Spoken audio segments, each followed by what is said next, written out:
Okay everybody, this is going to be the second part of the Get Out of Silver League tutorial, and basically in this part I'm going to be looking at refining your unit composition, looking at some of the general ideas behind unit compositions, how we sort of decide upon what to use as unit compositions, and yeah, pretty much, really not much else to say.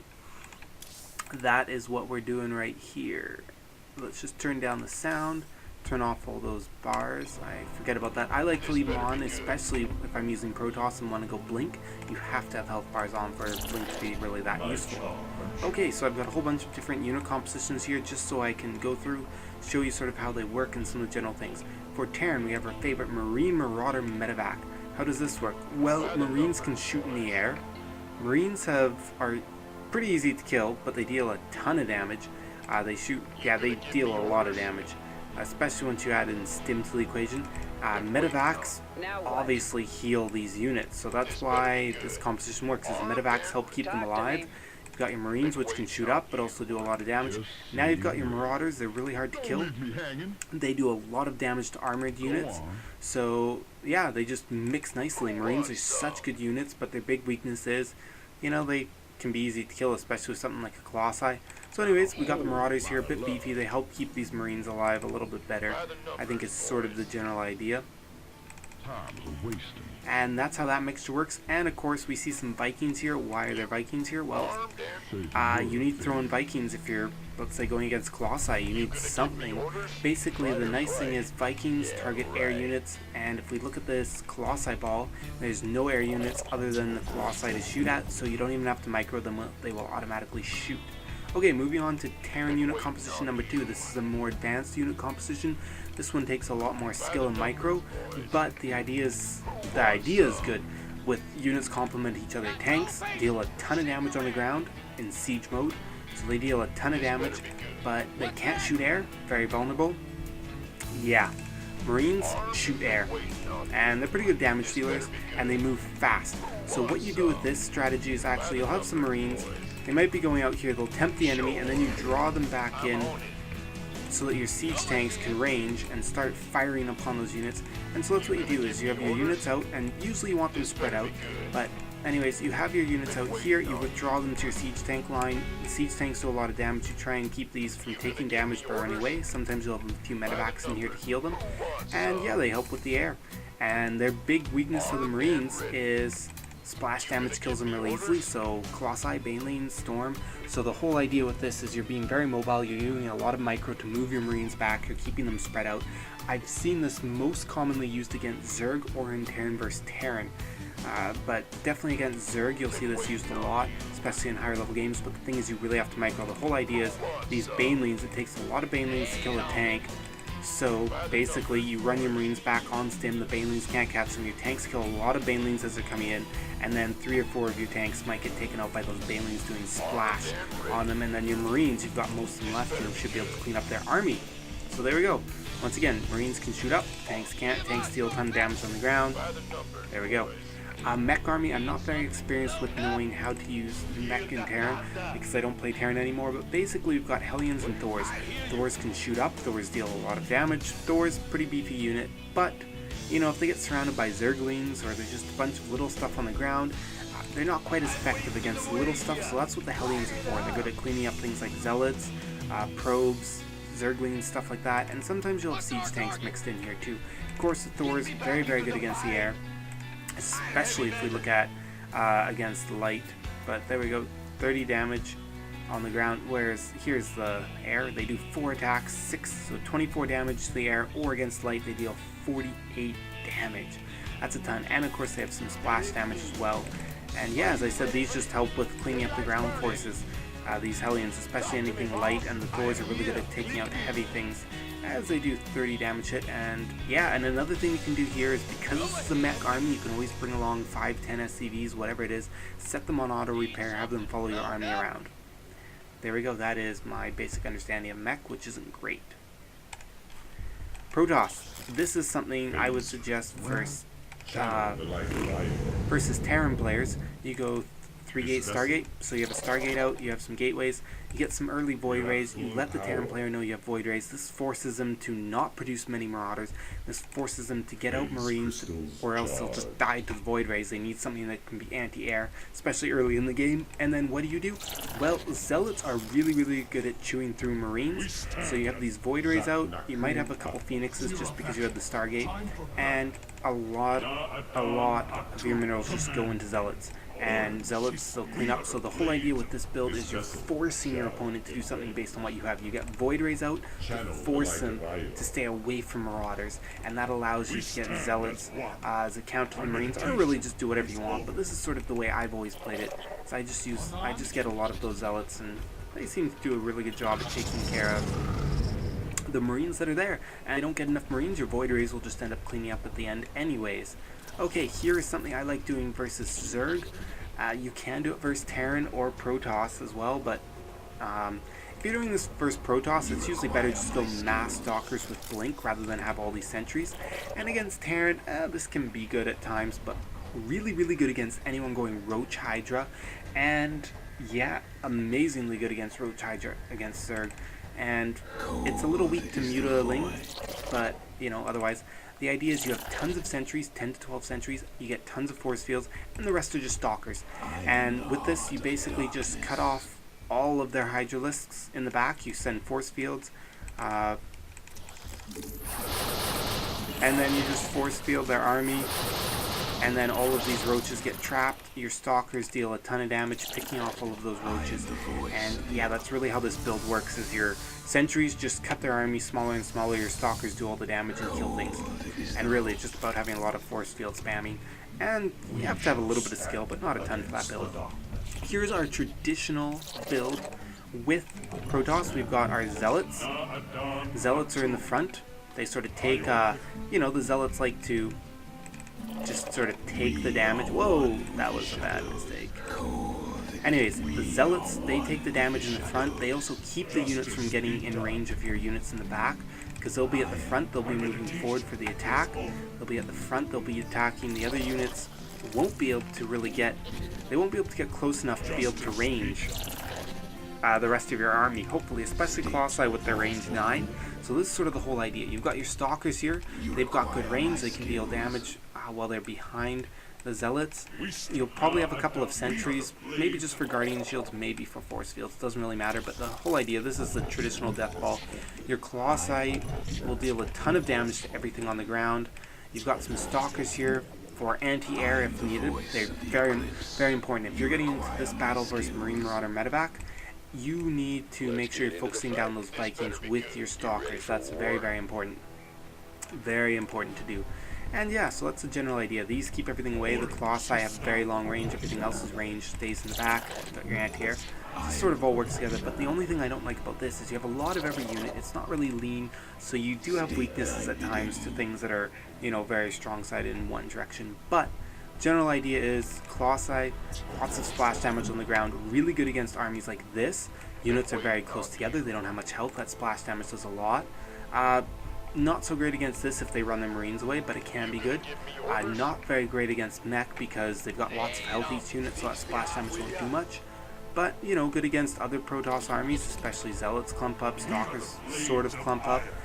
And really, really, really good against Roach Hydra, because look at how they clump up. We've also got that range thing. You know, range of 4 on these Roaches, I believe. Yeah, range 4, and if you get the upgrade, it's a range of 6 on the Hydras. Still not close to range of 9 on the Colossi. Those Zealots keeping things away. And really, really good against Zerglings. It just chews through them instantly, does a ton of damage. And, you know, pretty decent against this mix. Not amazing, though. Depends how many Mutalisks they go, because if they go a lot of Mutalisks, then, you know, you'll have to have a lot of anti-air, but at the same time, you still need some Zerglings or some Zealots to make sure the Zerglings don't surround your Colossi. Okay, so that is sort of the basic, you know, these units sort of work together, there's little things that they do for each other, you know. And the other thing too I want to point out is Templar, very useful. Templar can be subbed in for Colossi at any time, especially if you've noticed your opponent's got a lot of Vikings out. And if you don't have many Colossi, if you can just do Templar instead, suddenly his Vikings are useless, because there's nothing for them to shoot because you have no more air. And also Templar can be good against Zerg players as well, so, just keep in mind, the whole idea is you just want to remember that these, you want to think about also the units that have splash damage and the army you're going against, if it's a good army to use splash against. Something like the Mech, they have a lot of health, they're big units, they don't necessarily clump up as easily, you won't deal as much splash damage, so you don't really want to be getting a lot of things that have splash, like, siege tanks do splash, Colossi do splash, fungal growth does splash, Sonic Storm does splash, so you really want to be using that against the weak units that clump up together really easily. That is sort of the key there. Okay, so hopefully that properly describes that, gives you a few ideas. Roach Hydra, how does this work for Zerg? Basically, roaches have quite a bit of health, they're pretty hard to kill, they deal a decent amount of damage. Hydras do a ton of damage, but they're easy to kill. So the roaches are in front, Hydras are in back with longer range. The roaches take most of the damage as the Hydras deal most of the damage. That's the whole idea there.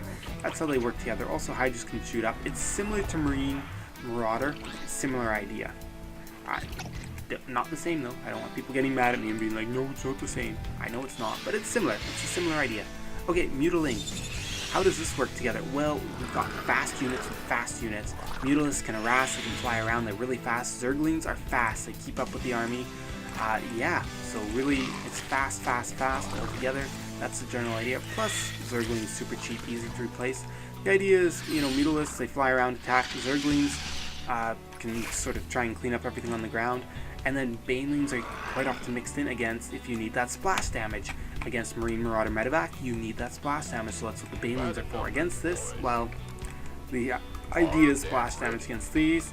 If you're doing it against Protoss, a lot of players won't do it. Actually can be decent. The problem is it takes more Banelings to kill these units because, well, we've got 150 health compared to 55 or 125. So you see that Zealot has more health, takes more to kill. Stalker's 160 health, so you gotta use more Banelings to kill off Protoss units. But yeah, the idea is similar. That's the whole idea. We've got fast units, they work together, they're fast. We've got, we've got some units in the air, forcing them to get some anti-air to deal with that. And we've got units on the ground. You want to get a good surround with these Zerglings. Things like that are important, though. You definitely want to be able to surround their army. But yeah, these Banelings are thrown in there for that splash damage. That's just in general how it works. Most commonly, you will see it just used against Terran. Sort of the idea, this mech army is sort of designed to counter this. The thing is, there's a little trick called Magic Box. Okay, I'm gonna just click these Mutalisks right here. Look how they clump up. Look at that. If a Thor does one shot, hits all of those Mutalisks at the same time, does a ton of damage, it's really bad. So what you do is you move your Mutalisks. Let's say there's Infestors with Thor. Notice, okay, they're over here. They spread out. They're nicely spread out. Move here. And then press the hold position right now. Just as you go over them, look at that. They stay spread out. They'll start doing damage and they won't take as much splash. And of course, you can also try and do just a little bit of micro. You can just spread them out a bit further if you really want to try. But just keep that in mind if you're going against that Thor army. It's very, very important. The reason why this works well against that is because the Thors with the splash damage deal a lot of damage to those Mutalisks in the air, and the Hellions just completely clean up these Zerglings, especially with Blue Flame, when they have the First Light 24 damage with the upgraded Blue Flame. So there we go, that's why that's important. Yeah, okay. Also, I want to show you Zerg. Infestors. Infestors, I think, are sort of the answer to dealing with Protoss, because for me, Protoss versus Zerg, I pretty much consider that an instant win. 99% of the time, I will win against Zerg if I don't make a huge mistake, and, they're going Roach Hydra, they're going whatever they go, The only other time I have trouble is against a lot of Mutalisks, but I have found a counter to that, so I'm not too scared anymore. But Infestors, I think with the fungal growth upgrade or patch, they'll be quite useful, and there's something you definitely want to look into when playing against Protoss and also against Terran. What it is basically the fungal growth. It only deals 36 damage, but against armored it deals 30% more damage, and it's over 4 seconds, so it's over a very short period of time. They cannot dodge it, they cannot move. Compared to Sonic Storm, sure, it does a lot more damage at 80 damage, but they can dodge it. And, you know, so this fungal growth, definitely very useful, makes them immobile, makes them take damage. You can, you know, Marines with combat shields, it takes 2 fungals to kill them. And, you know, so definitely a unit worth looking at. Okay, and now I'm going to just on this mass mutalisks thing. Said I was having problems with it and found a counter, so I will show you that. Let's have them fly over here near where the Templar are. Okay, so what I found is I tried, you know, mass stalkers really isn't that great against mass mutalisks. When I say mass mutalisks, I actually mean like they could be having 20, 30 mutalisks. Like they could have a lot. They could have more than I have here. Right here I just have 18, I think 19 mutalisks, but they could have like 20, 30. I don't find stalkers are really that great against this many mutalisks. They just aren't. Like, even with some sentries with guardian shields, I don't find them that great. What I found is it's basically Templars. You just throw in a few Templars and they're pretty much history. So notice how, look at where this is compared to these units. If I storm right on top like I usually would, like, you know, when you storm ground, you storm on top. If you see that, you can only see a few mutalisks as we come in. That's 1, 2, 3, 4, 5. So I've got about 5 mutalisks at the top being stormed. So what you want to do is you always want to storm a little below. You can just put your mouse on the lower, a little bit below the bottom one. Okay, couple of storms. Press the Alt key, bring up those health bars. Look at that. Look at how much damage they've all taken. So that's a lot of damage. Of course they were standing still in it, but still, it just shows you Templar. The reason why is, once again, it's the same idea with the Thor here. You want splash damage against these mutalisks. That's the whole point. You want to do splash damage against them, especially when there's a ton of them. So Templar's pretty damn good counter to this. And the thing is, if they're going mutiling like this, well, you can also storm Zerglings, and they die pretty fast too. So, actually, I think I can storm friendly units, so let's just do a storm there. And we will find out. Yeah, as you can see, Zerglings die extremely fast to storm as well. So, now, there we go. I just showed you sort of how units work together, some basic unit compositions. You just really have to know the basic compositions, but knowing how they work together will allow you to build other unit compositions of your own. But these are some basic ones you definitely want to be able to use in gameplay, run through them, whatever. And, yeah, so... and I don't think there's much else to show other than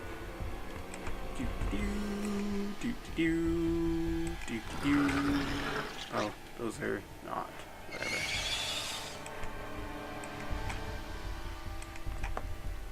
Alright, I can't select that many at once. Hotkeys are limited to, our hotkey sizes are limited. There is a limit. Armed and ready. Who wants some? Speak up. Got no patience for sitting around. What am I doing right now? Is it not obvious yet? This is gonna lag my computer like no other. By the numbers, boy. Our allies are being attacked. Do do do. Do do do. Our allies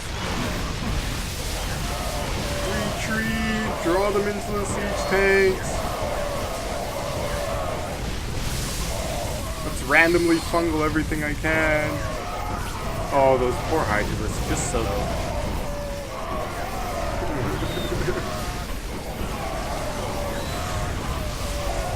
Look at all that carnage on the ground. And there we go. As we can see, that Terran army, even though it was fighting both Zerg and Protoss, did a pretty decent job, considering how poorly I microed it, but still lost. So hope you guys enjoyed, hope you guys learned a bit about unit compositions, and I definitely hope you took away, you know, you can just straight up use these unit compositions, but I hope you took away a little bit about learning about how they react to other unit compositions, why they're useful, how units complement each other, and yeah, good gaming.